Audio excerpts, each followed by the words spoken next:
The wind moved across the wide plains of Montana like a restless ghost, bending the tall grass and whispering through the empty valleys. Most men who lived in this land learned to ignore the wind. But Caleb Blackwood never truly could. Every gust carried memories he wished the earth would bury forever. At 38 years old, Caleb lived a life wrapped in silence.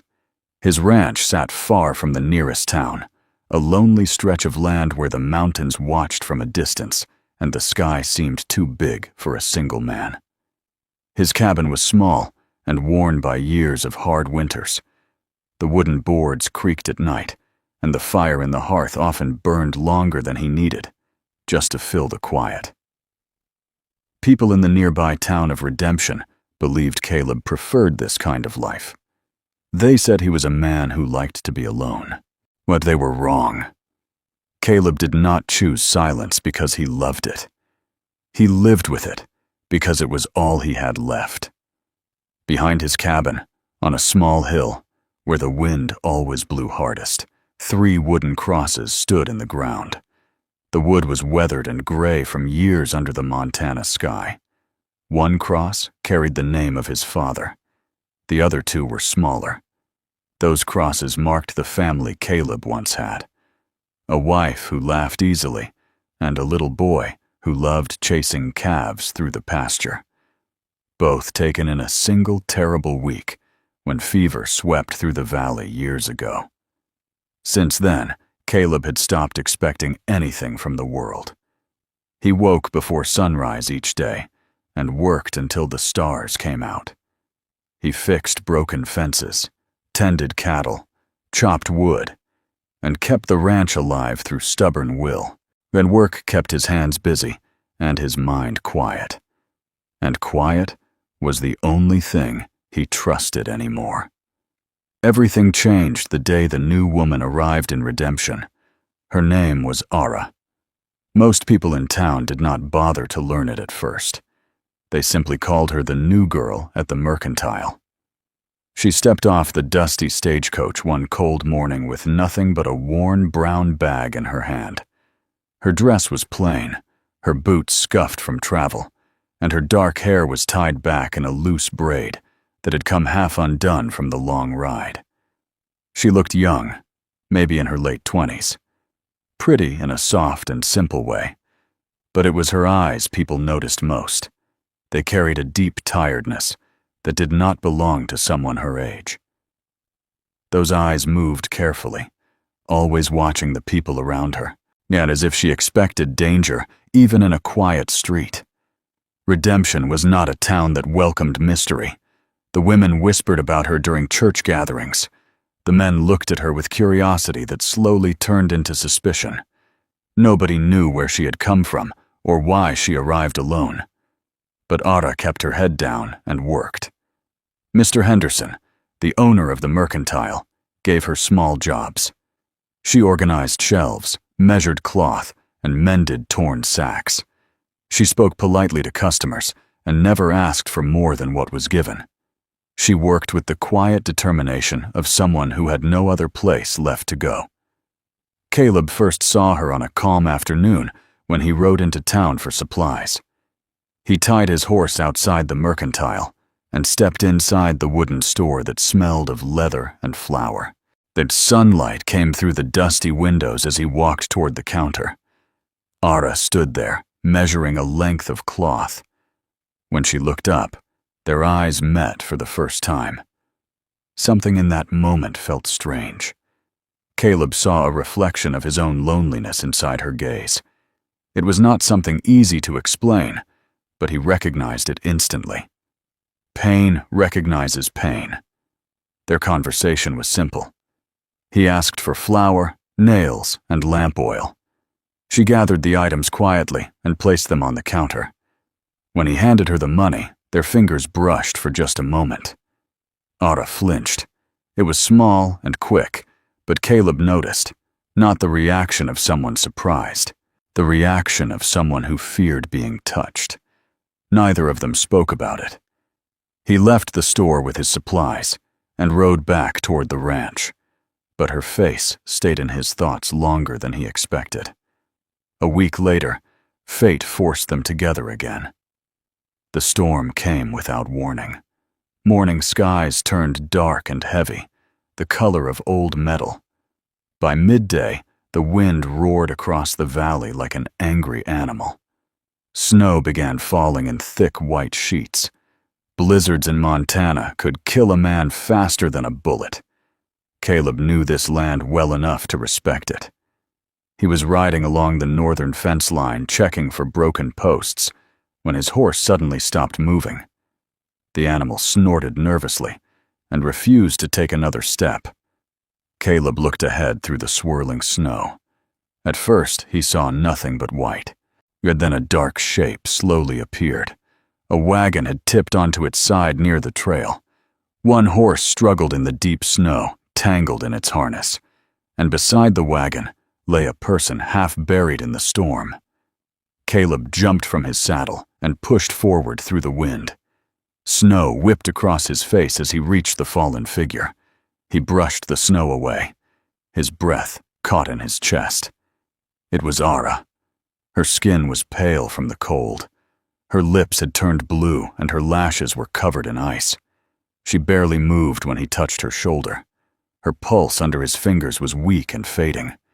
She must have been delivering supplies when the storm hit.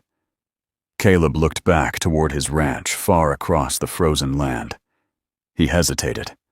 For years he had lived by one rule: keep the world outside his door. And letting someone into his life again meant opening wounds he had spent years trying to close. But leaving her here meant certain death. The storm howled around them as if waiting for his decision. Caleb made it quickly. He lifted her into his arms and carried her to the horse. Her body felt frighteningly light as he wrapped his heavy coat around her. He pulled her close in front of him on the saddle and turned the horse toward home. The ride back felt endless. Wind screamed across the plains, while snow erased every trail behind them. Caleb pushed the horse forward through drifts that reached the animal's chest. Hours later, the faint outline of his cabin appeared through the storm. He burst through the door, carrying Ara in his arms, while the blizzard raged outside like a living thing. Inside the cabin, he placed her on the bed near the fire.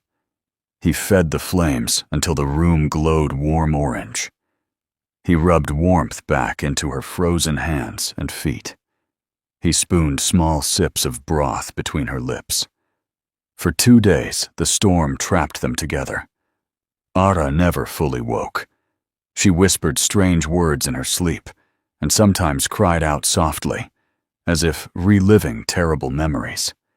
Each time Caleb tried to check her injuries or move her blankets, she recoiled, even in unconscious fear. Someone had hurt her badly once. He could see it in every frightened twitch of her body. By the 3rd morning, the storm finally passed.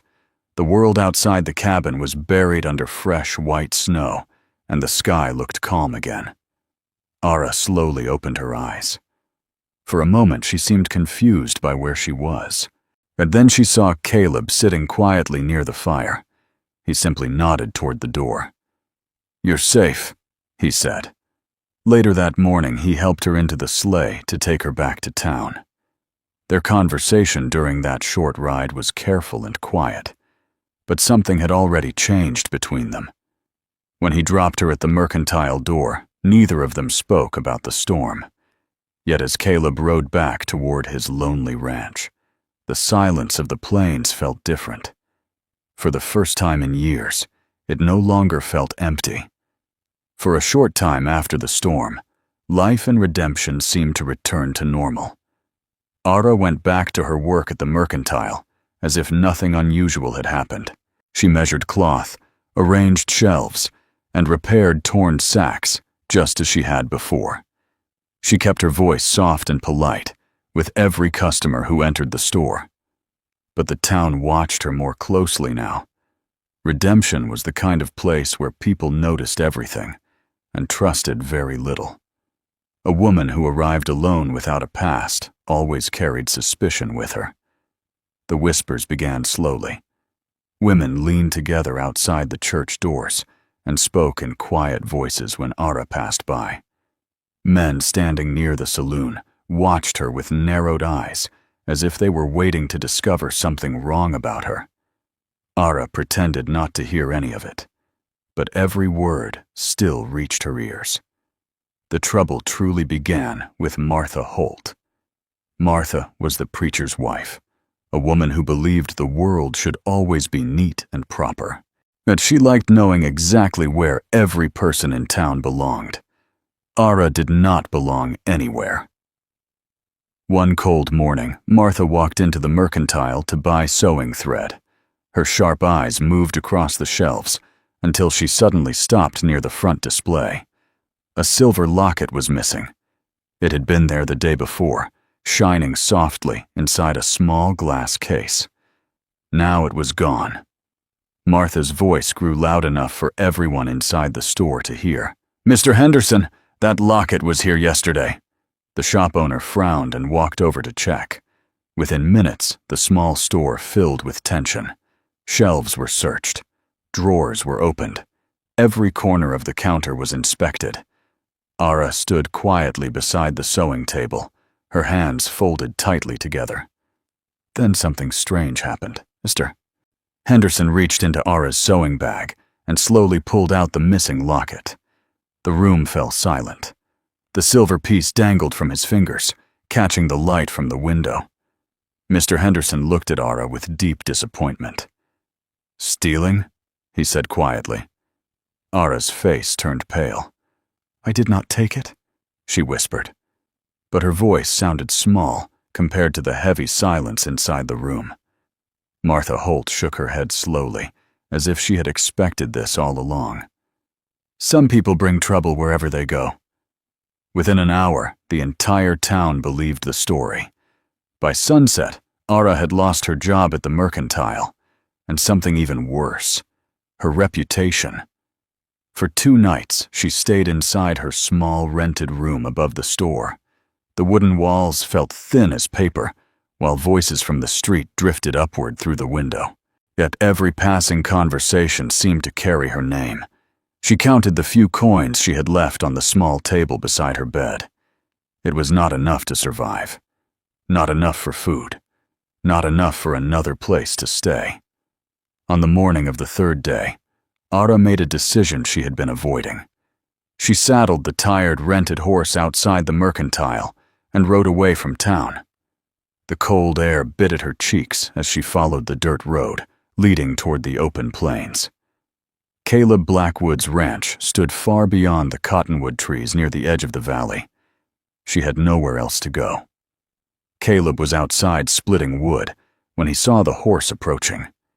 He paused and rested the axe against the chopping block as Ara slowly rode into the yard. Her shoulders looked smaller than he remembered. When she stepped down from the saddle, and her hands trembled slightly, Caleb waited. He never rushed people to speak. Ara walked toward him, gathering what little courage she had left. "I lost my position at the mercantile," she said quietly. Her voice shook despite her effort to remain calm. "They believe I stole something." Caleb said nothing. The wind moved gently across the yard while she continued. "I did not take it, but no one believes me." She lowered her eyes. "I have nowhere else to go." For a moment, the only sound between them was the soft rustling of the cottonwood trees. "I can work," she said quickly. "I can clean, cook, sew, keep records. I will do anything. I only need food and a place to sleep." The silence stretched long enough that her chest began to tighten. Then Caleb finally spoke. He pointed toward a small old cabin near the trees at the edge of the ranch. "You can stay there," he said simply. Ara blinked in surprise. "I could use help with the ranch ledgers," he added. "And I will pay some wage with your keep." Relief flooded through her so suddenly she nearly lost her balance. She lowered her head, unable to find words strong enough to thank him. Caleb simply picked up the axe again and returned to splitting wood. But from that day forward, Ara became part of the quiet life of the ranch. Their days settled into a simple rhythm. In the mornings, Ara prepared breakfast while Caleb fed the horses and checked the cattle. But afterward, she worked at the small wooden desk inside the cabin, carefully organizing the ranch books. Her handwriting was neat and precise. Caleb noticed things like that. In the afternoons, she mended worn gear and patched torn shirts while Caleb repaired fences or rode across the fields checking the herd. They spoke little, but the silence between them felt different from the silence Caleb once lived with. This silence was shared. Sometimes, he brought her extra firewood without saying a word. Sometimes, she left a warm meal waiting on the table when he returned from long rides. Slowly, something fragile began growing between them, like a small flame protected from the wind. Then, one night, the wolves came. Their howls shattered the darkness like breaking glass. The sheep paddock near the creek exploded into panicked noise as the animals scattered in fear. Caleb rushed from his cabin carrying a lantern and his rifle. Ara heard the chaos and ran outside as well, clutching a shawl around her shoulders. "Wolves," Caleb said quickly. "Hold the lantern high." They moved toward the paddock together. The yellow glow of the lantern swung across the snow, while shadows moved along the fence line. A wolf lunged toward the sheep, and Caleb fired his rifle. The loud crack echoed through the valley. Ara shouted and waved the lantern, helping drive the animals together, while Caleb fired again. The attack lasted only minutes, but felt much longer. Finally, the remaining wolves disappeared into the dark trees. The sheep settled slowly, their frightened cries fading into the cold night air. Caleb turned toward Ara. "You're hurt." She looked down. A long wooden splinter from the fence had torn across her arm when she stumbled during the chaos. Blood stained the sleeve of her dress. "It is nothing," she said softly. But Caleb gently pushed aside the torn fabric to examine the wound. The lantern light revealed the fresh cut, and something else. Something older. Something burned deep into her skin. A brand. The shape was jagged and unmistakable. Caleb froze. He knew that mark. Everyone in Montana did. It belonged to a man whose cruelty had left scars across the territory. Silas Kane. The name alone carried fear. Years earlier, his gang had burned a homestead outside the valley. A husband had been murdered, and the young wife vanished in the flames. The woman's body was never found. But Caleb slowly looked up at Ara. Her face crumpled as she saw the shock in his eyes. Shame and terror filled her expression. "I'm sorry," she whispered. Her voice trembled like someone begging for mercy. "Please, not again." Caleb gently took her hand, not to hold her still, but to steady her. "I'm not afraid of you," he said quietly. He cleaned the wound and carefully stitched the cut across her arm while she sat beside the lantern. For the first time since arriving at the ranch, Ara looked at him without fear. And for the first time in years, Caleb felt something powerful rising inside his chest. Not grief, not loneliness. Something stronger. The need to protect someone who had already suffered too much. Neither of them realized yet that the past she feared was already moving toward them. And soon, it would arrive in redemption. Life at the ranch changed after the night Caleb discovered the brand on Ara's arm. The silence between them was no longer distant or cautious. It carried understanding now. Caleb worked the land with the same steady strength as before, but his eyes watched the road more often. Ara noticed it. She noticed how he kept his rifle closer when riding the far fences, and how he never let her travel alone into town anymore. He never spoke about the brand again. He did not need to. Ara knew he understood more than most people ever would. For the first time in many years, she slept without waking in terror every night. The small cabin near the cottonwoods began to feel less like a hiding place and more like a home. But peace in the Wild West rarely lasted long.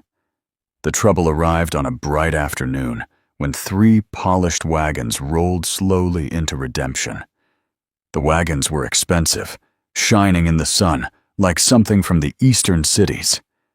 The men who stepped down wore clean suits and polished boots that had never touched real ranch dirt.